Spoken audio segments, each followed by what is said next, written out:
Hi అండి. Welcome to my channel Bhagyalakshmi పచ్చ. ఎలా ఉన్నారు? బాగున్నారా? నేను కూడా చాలా బాగున్నానండి. కుంచి చీపిరి ఒకటి తీసుకొచ్చానండి.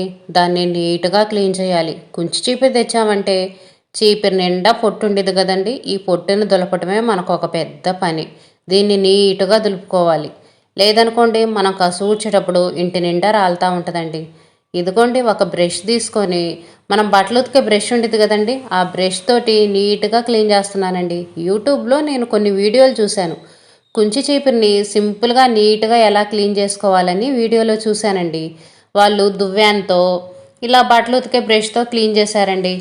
ముందు బట్టలు ఉతికే బ్రష్తో క్లీన్ చేద్దాం, అసలు పోయిద్దా పోదా అని చూస్తున్నాను. కానీ నీట్గా క్లీన్ అవుతుందండి. చక్కగా అసలు ఎక్కువ శ్రమ పడకుండా ఎంత బాగా క్లీన్ అవుతుందో. ఈ టిప్పు మాత్రం బాగా ఉపయోగపడుతుంది. దువ్వెనతో కూడా అవసరం లేదండి. చక్కగా బ్రష్తో నీట్గా క్లీన్ అయిపోతుంది. ఇదిగోండి చీపురిని ఇలా వెడల్పుగా చేసి మనం తలదూముకునేటప్పుడు జుట్టుని ఎలా వెడల్పుగా చేసి చిక్కు తీస్తామో అట్లానేనండి చీపురిని ఇలా వెడల్పుగా చేసి ఒక్కొక్క పాయ ఒక్కొక్క పీసు ఇదిగోండి ఇలా బ్రష్ కుడితే ఎంత నీట్గా క్లీన్ అవుతుందండి. ఇప్పుడు గాలి ఎక్కువగా వస్తుంది. గాలి ఎక్కువగా రావటం వల్ల ఈ పొట్టంతా గాలి కొట్టుకొని పోతుందండి. లేకపోతే ఎంత పొట్టు వచ్చేదో. తర్వాత ఊడ్చినాక నేను చూపిస్తాను ఎంత పొట్టు వచ్చిందో. కానీ ఈ టిప్ మాత్రం బాగా ఉపయోగపడిందండి. మీరు కూడా ఇలా బ్రష్ తోటి చక్కగా నీట్గా సింపుల్గా క్లీన్ చేసుకోండి. ఎక్కువ కష్టపడాల్సిన అవసరం లేదు. అంతకుముందు అయితే బండ్లకేసి కొట్టి చేయబెట్టి రుద్ది అలా క్లీన్ చేసేదాన్నండి. ఈ చిట్కా మాత్రం నాకు బాగా నచ్చింది. ఇంకా చీపురికి ఇదిగోండి వైర్ లాంటి కడ్డీల్లాగా వచ్చినాయండి. అంటే తీగల్లాగా చుట్టూ వచ్చినాయి.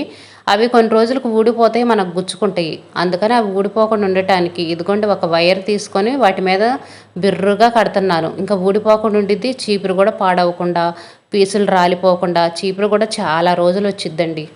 ఈ తీగలు మనం కసువూర్చేటప్పుడు కొన్ని రోజులకి ఊడిపోతాయండి. వాళ్ళు పల్చటి తీగలు చుడతారు కదా, అవి ఉండవు. అందుకని ఒక కొస కానీ వైర్ కానీ లేకపోతే పిల్లలకి సాక్సులకి వాటికి వస్తాయి కదండి పెద్ద పెద్ద తాడులు లాంటివి, అవైనా చిన్నగా ముక్కలుగా కట్ చేసుకొని ఇలా కట్టుకున్నామంటే చీపురే ఎన్నాళ్ళైనా సరే పాడవకుండా కొత్త దానిలాగా ఉంటుంది. పొట్టు చూడండి ఎంత వచ్చిందో. గాలికి మొత్తం గొంతులోకి వచ్చేసిందండి. ఇంకా మొత్తం నీట్గా ఊడ్చాను. చూడండి ఎంత పొట్టు వచ్చిందో. ఒక్క నిమిషమేనండి, 5 నిమిషాలు కూడా పట్టిందో లేదో చీపురి క్లీన్ చేయడానికి. చక్కగా క్లీన్ అయిపోయింది.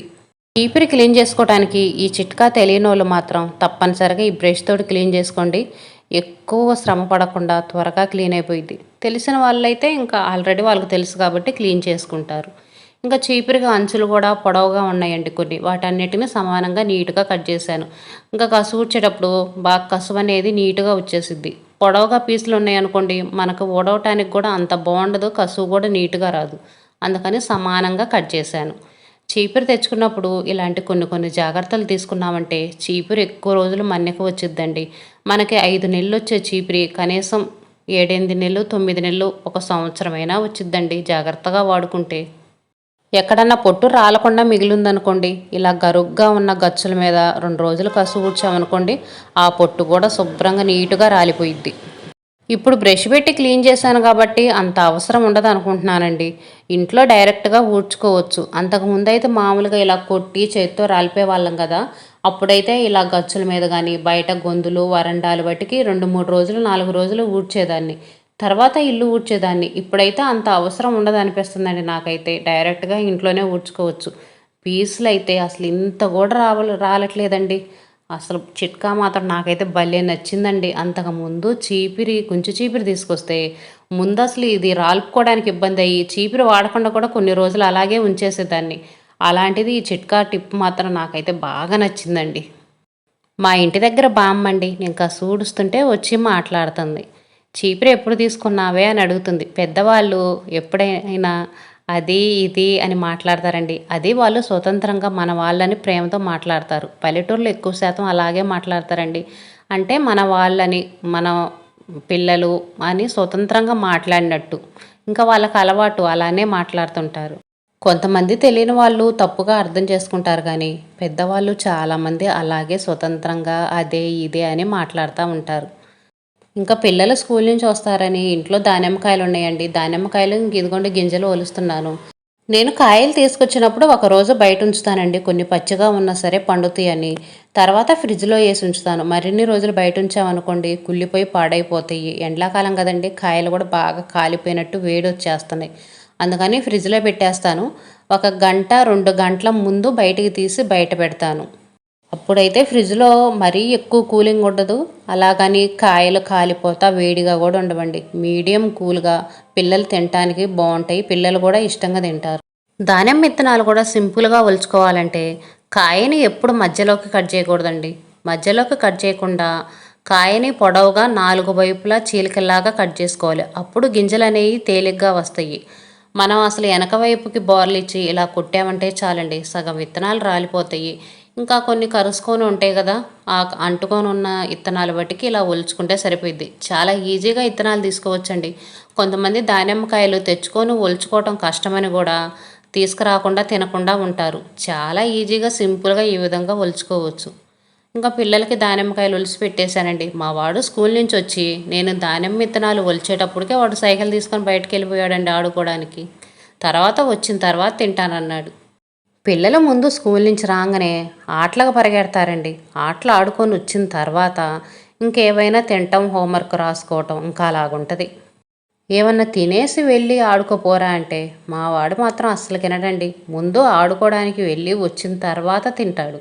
ఇంకా తర్వాత ఇదిగోండి ఉదయం ఉతికిన బట్టలన్నీ ఆరిపోతే వాటన్నిటిని ఇంక ఇదిగోండి నీట్గా మడతేసుకుంటున్నాను. ఇవన్నీ రోజువారీ బట్టలేనండి. రోజువారీ బట్టలు మడతేసుకొని కబోర్డ్లో పెట్టి ఉంచుతాను. ఇంకెవరికి అవసరమైనప్పుడు వాళ్ళు తీసుకొని వాడుకుంటారు. రోజువారీయే కదా, వీటిని ఎందుకు మడతేయటం, కుర్చీలో వేస్తే వాళ్ళే తీసుకొని వేసుకుంటారు. కానీ అలా ఏం ఉంచనండి, మడతేసి కబోర్డ్లో పెట్టేస్తాను. అలాగే ఉంచామనుకోండి కుర్చీల్లో బట్టలు చూడటానికి నీట్గా ఉండవు. ఎవరన్నా వచ్చినా సరే కుర్చీల నిండా బట్టలు ఉంటాయండి.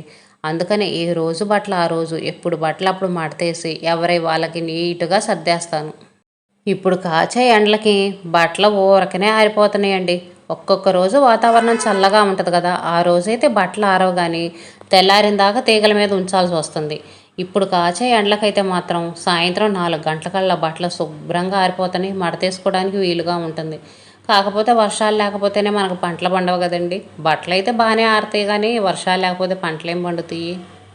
సాయంత్రం 4 గంటల నుంచి పిల్లలు ఇంటికి వచ్చేదాకా ఏదో ఒక పని ఉంటానే ఉంటుందండి. వాళ్ళు ఇంటికి వచ్చిన తర్వాత వాళ్ళకి స్నాక్స్లు చేసి పెట్టడం, అవి తిన్నవి కడుక్కోవటం, వేరే పనులు ఏమన్నా ఉంటే చేసుకోవటం, ఇంకా మనం పని చెయ్యాలే కానీ ఏదో ఒక పని వస్తానే ఉంటుందండి. పర్ఫెక్ట్గా ఇంట్లో పనులన్నీ చేసుకునే వాళ్ళకి మాత్రం ఖాళీ ఉండదండి. మధ్యాహ్నం టైంలో 1 గంట 2 గంటలు ఖాళీ ఉంటుంది, కానీ తర్వాత ఖాళీ ఉండదు. సరిపోయిద్ది పని అంతా. బట్టలు మడతేసుకోవటం, అంట్లు కడుక్కోవటం, పిల్లలకి స్నాక్స్లు పెట్టడం, వాళ్ళకి కాసేపు కూర్చొని హోంవర్కులు రాయించడం, చదివించడం, మళ్ళీ సాయంత్రం వంట చేయటం అనేది సరిపోయిద్దండి పని మాత్రం. పనులు పర్ఫెక్ట్గా చేసుకోకుండా అక్కడ వదిలేసే వాళ్ళకైతే ఖాళీగా ఉంటారు, కానీ పనులు పర్ఫెక్ట్గా చేసుకునే హౌస్ వైఫ్స్ మాత్రం ఖాళీగా ఉండరండి. చాలా తక్కువ సమయం ఉండిద్ది వాళ్ళకి. బట్టలన్నీ మడతేసి కబోర్డ్లో సర్దేసి ఇంక ఇదిగోండి ఇప్పుడు అంట్లు కడుగుతున్నాను. మా వాడు వస్తాడేమో, స్నాక్స్ తింటాడేమో, తిన్న తర్వాత కడిగేద్దామంటే ఇంకా రాలేదండి. వాళ్ళు వచ్చేదాకా వెయిట్ చేస్తా ఉన్నామనుకోండి చీకట పడిపోయిద్ది.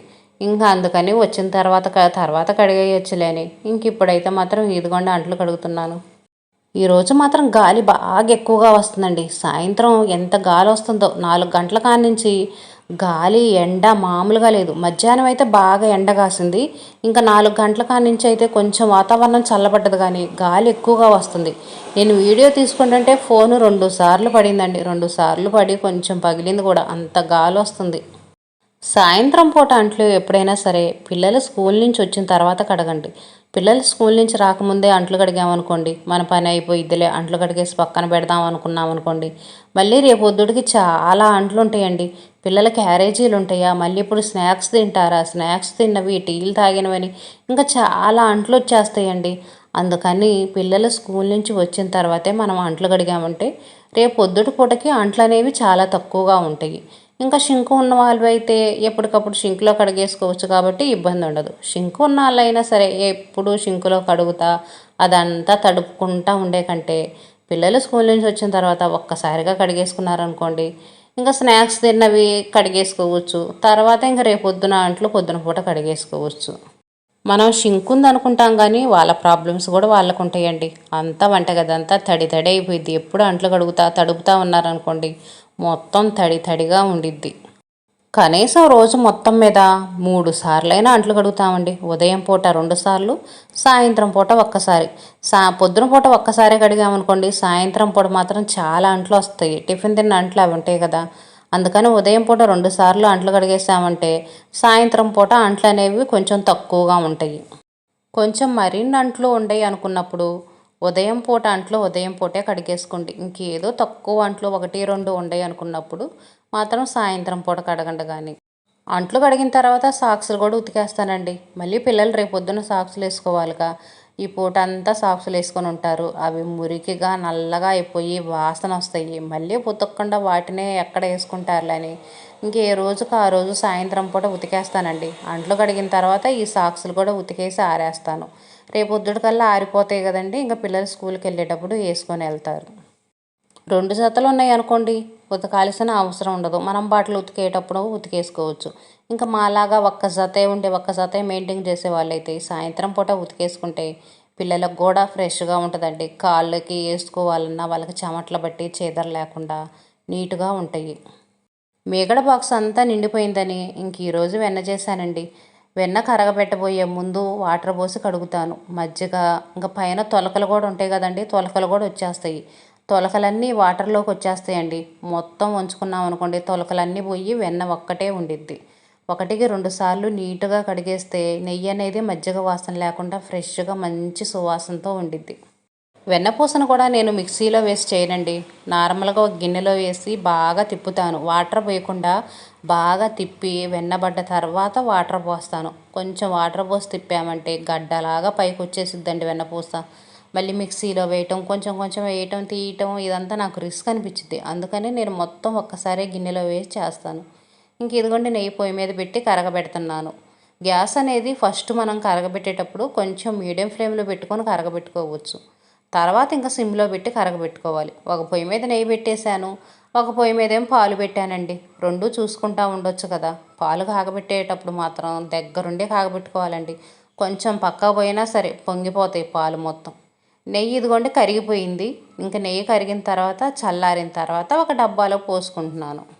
నెయ్యిని మరీ నల్లగా కాకుండా మరీ తెల్లగా కాకుండా మీడియంగా ఇదిగోండి ఇలా ఎర్రగా వచ్చేలాగా కరగబెట్టుకుంటే చాలు. మంచి సువాసనతో టేస్ట్ కూడా చాలా బాగుండిద్ది. మరీ తెల్లగా ఉండాలని కరగబెట్టుకున్నా సరే పచ్చి పచ్చిగా ఉండిద్ది. మరీ ఎక్కువ ముద్ర కరగబెట్టినా సరే మాడు వాసన వచ్చిద్దండి. అందుకని మీడియంగా కరగబెట్టుకొని ఇంక ఇదిగోండి డబ్బాలో పోసుకొని ఫ్రిడ్జ్లో పెట్టుకుంటాను. కొంచెమేమో బయట ఉంచి వాడుకుంటాను, ఎక్కువ ఉంటే ఫ్రిడ్జ్లో పెట్టుకుంటానండి. ఇదేనండి ఈరోజు వీడియో. నచ్చితే ఒక లైక్ ఇవ్వండి.